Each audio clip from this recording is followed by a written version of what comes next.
That's right, we're back with the General Primate and Izzy D, and we're just some cruising through the 9 o'clock hour, man. I mean, Yep. fuck. I mean, what else you want us to tell you? I mean, fuck. I mean, is there exciting shit going on over here? Jimmy ate his leftovers. Yeah. I'm full from all the shit people kept feeding me all day. So yeah, Brandon Adams. You know, comedian Brandon Adams, he's got a show on Monday night, and he is pissed that we are fucking him up in the ratings, okay? And last week, if you were listening to our show, we did have some technical difficulties for about 10 minutes. We had a server crash. It had to restart. We just played it off like nothing happened because it actually didn't happen while we were talking. It happened while the music was playing, and we actually went outside and was bullshitting, and then they had it fixed, and we didn't know it was that big a deal until later on that night. So, Yep. you know, so we're just like, what? The server crashed? Is it fixed? Oh, okay. Well, we just kept talking. So, but Brandon has got a tour coming up, and Styling is part of it. And the first show is on Veterans Day. We're talking about, you know, the American flag and stuff on the last segment, and it's called the Dibbleshits Tour. Okay? And let me explain what a dibbleshit is. He's a comedian, and you know, social media, they have a thing on the top fans and all that. Well, so he named his fans Dibbleshits. So to become a Dibbleshit, you had to make at least 1,000 comments on his videos, right? Mm-hmm. And you pay $4.99 a month or whatever, right? Right. He said nobody's ever gonna make 1,000 fucking comments on my videos. Then he got his first Dibbleshit because it shows up in gold. Oh fuck! You're golden Dibbleshit, right? He thinks it's funny as fuck. He got his first one about a month ago, and now he's got about 70 of them. Damn. So you can't even get offered the membership unless you make 1,000 comments on his videos. But he said the funny thing is people realize when they go to other videos and they comment and it shows their name in gold as they're a Dibbleshit. I'm like, fucking Facebook, man. That is funny as shit. And he said it's Facebook, Threads, and fucking Instagram. And he goes, people was like, how can I change my thing? And I don't want to be a Dibbleshit. So to give back to the fans, he's going to do a Dibbleshit tour, and which we're involved with, but we're involved mainly with a second tour for next year, right? So I was asked to come out and do Chattanooga, Tennessee. I'll be there November 11th. I'm on the new flyer and I will be doing 15 minutes of stand-up. Yeah. So, you know, we'll see how fucking funny I am. Maybe you boo me off stage. I don't know, man. But we're working on another tour for next year called the Mannerisms Tour. And anybody from the station can be on it. Oh, Lord. It is a paid gig. And we're looking at doing about 9 states. So it'll be on a weekend thing. It'll be like a Thursday, Friday, and Saturday. Right. So he's already booking up venues. I know one of them he talked about. It's in Louisville, Kentucky. Then we come across the border to Cincinnati, and then from Cincinnati we go to Indy. Okay. And then the next week and guess you're gonna like this. Collinsville, the convention center in Collinsville, Illinois. Then he wants to do one in Peoria, and then one in Chicago the next week. So they're booking up stuff, and you know, ought to be a great time, man. His tickets sell out fast. Right. You know, so I already know that the Dibbleshit tour or the Dibbleshit show or whatever, the veteran show. The Dibbleshit show. Yeah, I can't even say the fucking thing right. Actually, I had to figure out how to spell it because I was on his show Monday and I'm like, how the fuck you spell Dibbleshit? No shit. You know? Then I looked up the meaning, and it really doesn't have a meaning. It's technically not a word. It's just something he made up. Right. You know? He's like, them fucking dibble shits, you know?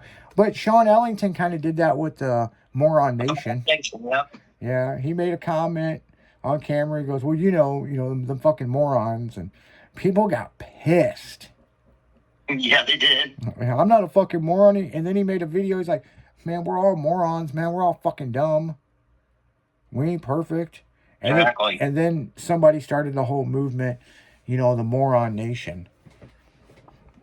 I thought it was funny at MPK. People would scream that as they announced him coming up to do a burnout. We're the Moron Nation. They'd hold signs up and shit. I'm like, holy fuck. Did you watch the latest video Which one? on farms? 27 farms. What was it about? I remember they were traveling. Oh, they went to a car show. And they were coming back. Oh yeah, I did see that. We blew the tire. Yep, blew the tire. Yep. From the truck. Yeah, it's the one after the boring ass one about the fucking boat or whatever. Yes. Yeah, yep, I seen it. Yeah, that wasn't a bad video. I did see Puddin's new video of him buying the chop top truck. Dude, I want that thing. That thing is fucking sick. That thing is cool. And he bought 2 of those motherfuckers cheap. Dude, I'd fix lower that son of a bitch and fucking call it a day. You know, I always wanted to do one of those. I know, me too. And when Gas Monkey did what the Hippo Hauler or whatever the fuck that thing they built, right? Yeah. I've always wanted to build one like that. Yep. You know what I'm saying? It just would be cool with the motor in the back. You know, what was cool is how they did theirs is when Sue did the interior, the seating in it, because there's no tunnel now. Right. You know, they got rid of that so they could build a really cool seat in a sub box and stuff, you know? Hell yeah. So I always thought it'd be cool to build one of those. I'd like to see, I'm curious of what he's going to do on his. Yeah, me too. Is he going to bag it? You know, hopefully, I don't think he's going to lift it because the one's got a chop top. And that chop top, it doesn't look like it's chopped until you get another, because he bought 2 of them. Yeah, still you look at the other one, yeah. Yeah, when you see them side by side, you can clearly tell they chopped the fuck out of it. So. And that one doesn't have the quarter windows. I noticed that. Window. I was like, that's sick. So that's got to be either fabricated or it's one of the rare versions. I say it's got fillers in it, like it was factory that way. Yeah, because I think that may have been an early one or a later one. Yeah. You know, I don't know a whole lot about those cars. No, me either. You know, I just know they're fucking cool. There was a guy, I think it was the Ford version. It may have been the Dodge version, but... You say the Gas Monkey one was a Dodge. Yeah. And the guy cut apart a Corvair. And put that body on a Corvair chassis. Well, see, Corvair made one like that, too. Yeah. I was going to say Chevy did one, but it was the Corvair. It wasn't rear-wheel drive.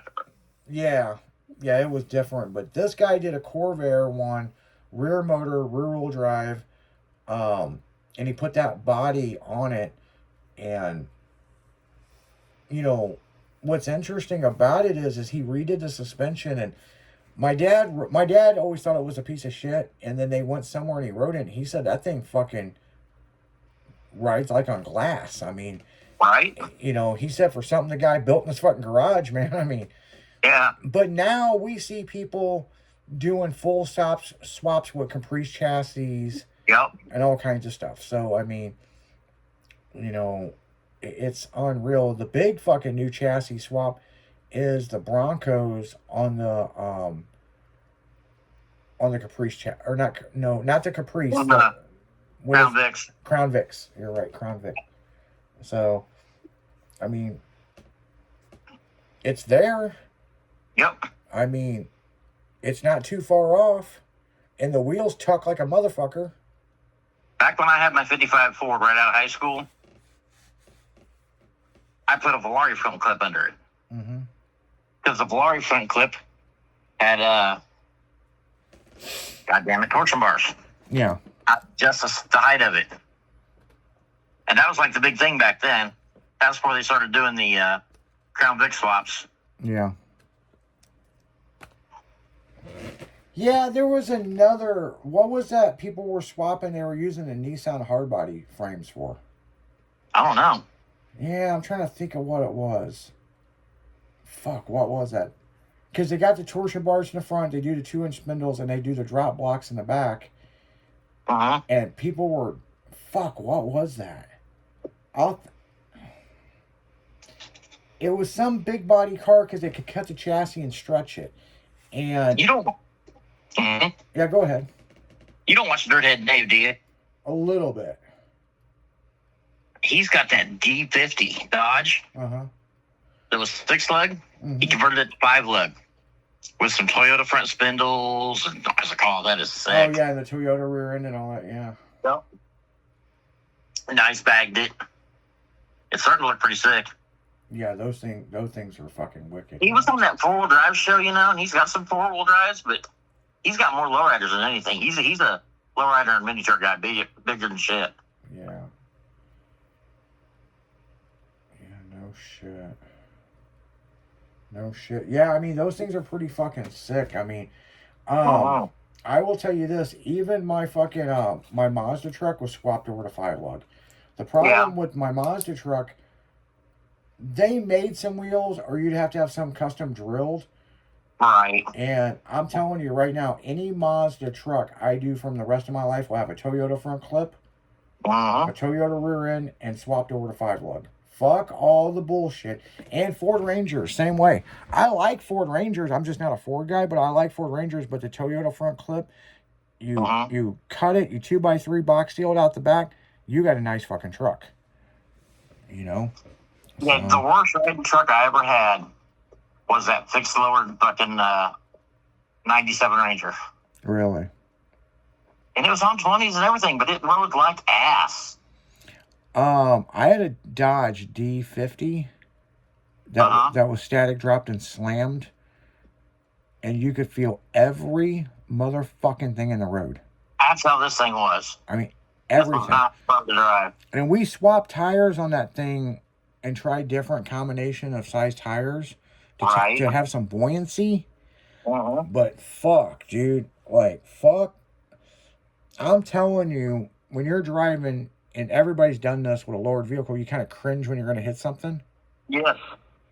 You slow down for bumps, everything else. When the joists, now I'm not talking about the overpass joists, but when you're on a fucking highway and you could tell coming up that the transition changes and it's flat, it would hit so hard I could feel it in my wrist. Yeah, you start fucking puckering up, get ready for it. Yeah, I tried so many times, man. I'd let go of the steering wheel, try it with one hand. The best way I could do it is put my leg up on the steering wheel and let my hands go for a second. You know?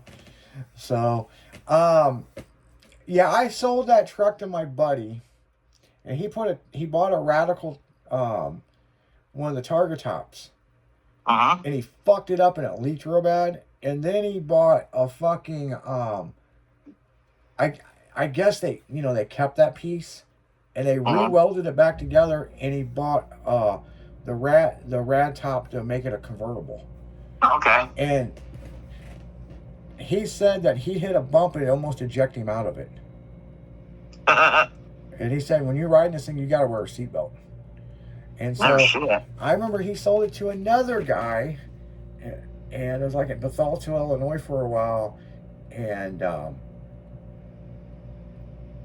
I talked to him, and he said that was the roughest riding fucking vehicle he's ever owned. And they actually raised it up 2 inches, and he said it rode like shit. Still rode like ass. You know? And I'm like, damn. Yeah, when I got it from somebody, it was already lowered. And they had they did. I guess I don't know if they made spindles for that thing or not, but they cut and raised the fucking control arm. So it was like the most oddest thing I ever seen, but it worked. Right. You know? So, but on that note, guys, we're going to go right back into music. You're listening to Saddle Up Wednesday with the General Primate and Izzy D. We'll be right back after this.